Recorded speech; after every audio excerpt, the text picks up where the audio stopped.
Hey modelers, Engineer Jeff here. I stopped down at the local Games Workshop store and they had the new Citadel Air paints and figured, what the heck, I'll do a review of these. I'm pretty much a Vallejo model air and game air guy, but occasionally I'll use the few paints that I have of the Citadel line and I'll spray them through an airbrush, but I usually have to do a lot of mixing. I'm working on this Gundam robot made by Bandai, and it's actually an old Endless Waltz 100 scale, and I mean, I got this thing like back in the 90s and finally decided to do it, paint it up, but it's got blues and reds and golds and grays in it, and so I thought, you know what, I'll just use this as something to use it as something to do my review on, or to show how these paints work. Most of the other paints that I use are in dropper bottles, and that's pretty convenient for airbrushing. I mean, you basically just take your dropper bottle and boom, boom, boom, put a few drops in. The thing that I think is going to be a problem is getting the actual paint into the pot. So let's take a look at that. So I've got a couple. This is the corn red. I don't have identical colors for the the regular Citadel range to compare them to, but the thickness of the original paints, the original paint line is a lot thicker. You typically have to thin this out with water to get it to the right consistency for painting with brushes, unless you just glob it on, and then who cares. Yeah, these paints are thinned down quite a bit more than their their normal Citadel range counterparts. What the frustrating part for me is, let me see if I can find a little cup or something here. So let's just say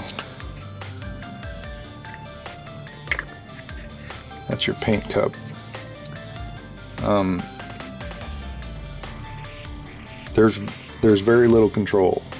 So the only way I could actually get drops of this out would be maybe to use one of these pipettes or dab it out with a brush, which it's doable, but good lord, that'll take forever to get the amount of paint that you would need.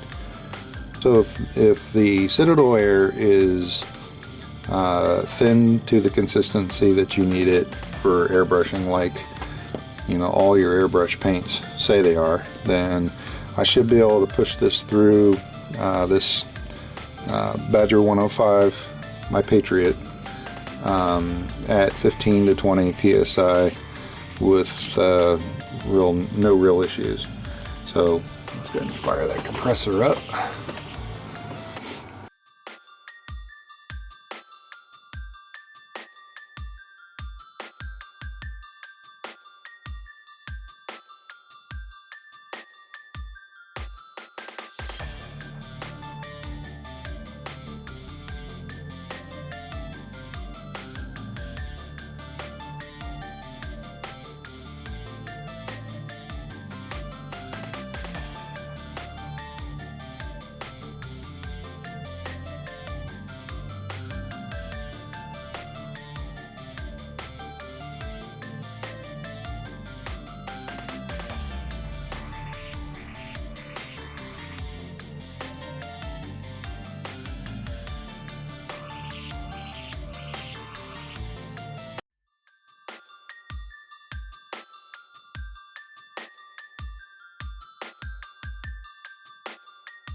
The other color I want to try is the Iron Breaker.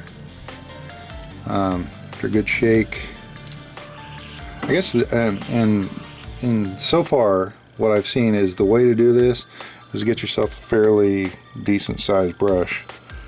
I don't know, this is a Winsor Newton 6mm flat something, and dip it in there and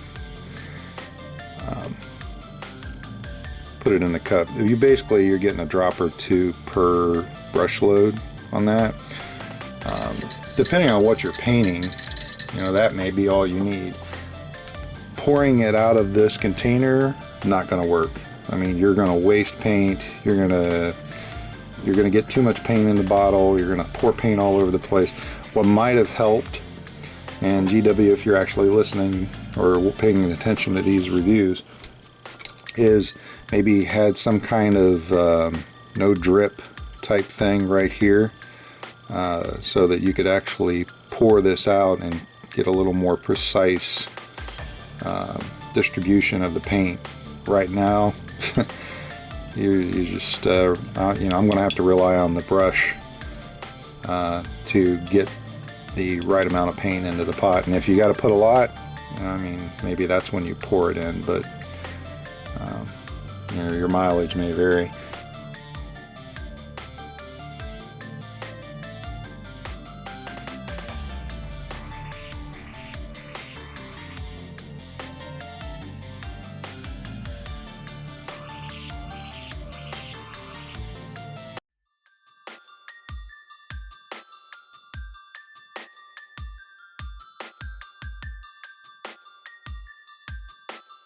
It's got good coverage.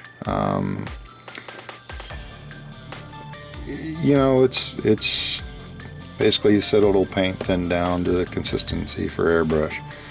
So for this review, again, I'm pretty much a Vallejo guy. So I'm digging the Vallejo Model Air and the Game Air paints.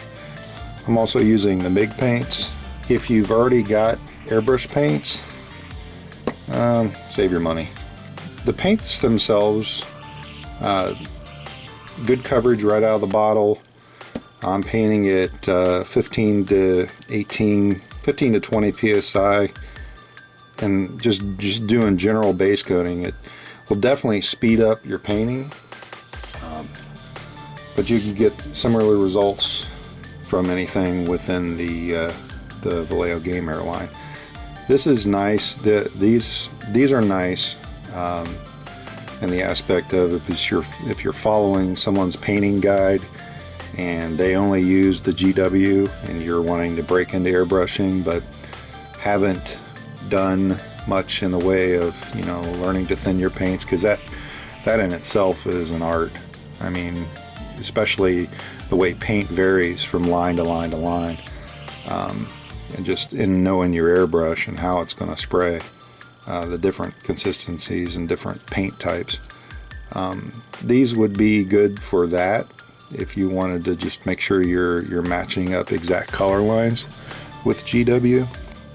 For the price point, you get 12 mil of paint for the GW Citadel Air, and you get 17 mil of paint for the Vallejo Model Air. Any of the Vallejo stuff, and it's about $1 price difference. Is it worth it? I mean, that's going to be up to you, how dedicated you are to GW and how much you want to stick with the colors that are in their line. You know, I myself, I think I'm going to continue to use the Vallejo, and I'll use the rest of these paints up, or maybe I'll give them to my son and he can use them when he's airbrushing, you know, his Ultramarines. So that's my review of the Citadel Air line that GW just put out. If you like the review, feel free to leave your comments in the comments field down below, and of course subscribe. We'll have some more videos coming soon. Peace.